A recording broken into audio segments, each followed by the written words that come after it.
Conduire des grandes cultures sans utiliser de produits phytosanitaires, une gageure pour bon nombre d'agriculteurs. Et un sujet parfait pour une porte ouverte innovation au GAEC Le Regain, exploitation en bio depuis 2 décennies.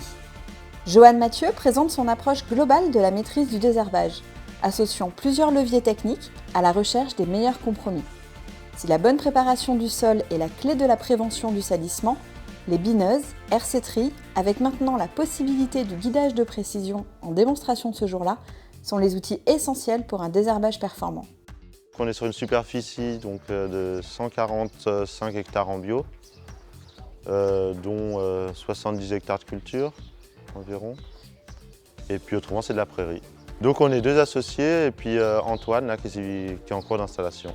On fait de la transformation, pas mal en farine, et on a arrêté l'élevage pour se consacrer qu'au végétal. Sur la commercialisation, on est surtout en vente directe. Et puis tout ce qui est céréales, on essaye de vendre aux éleveurs.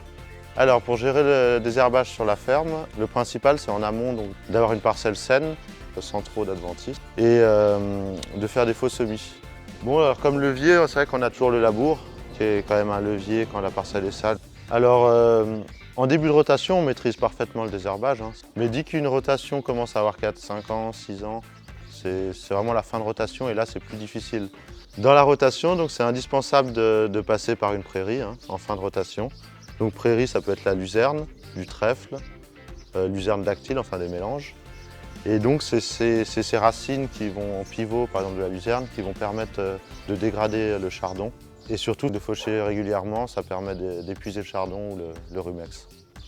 Donc, et surtout d'alterner les cultures de printemps et les cultures d'automne pour pas que les plantes s'habituent.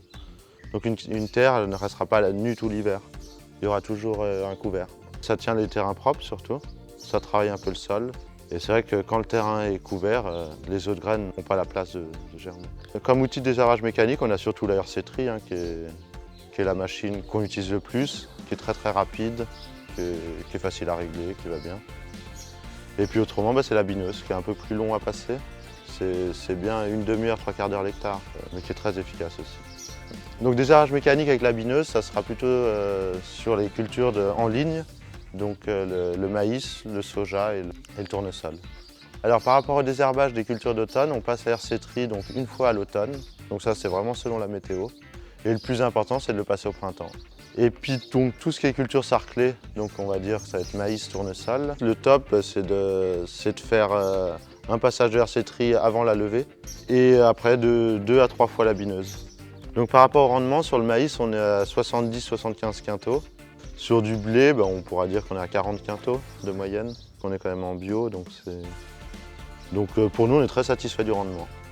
Assolement diversifié avec prairie, rotation longue, couverts végétaux, labour non systématique, faux semis, désherbage mécanique, choix des cultures et variétés sont les ingrédients d'une véritable conduite de système permettant de maîtriser son désherbage en grande culture.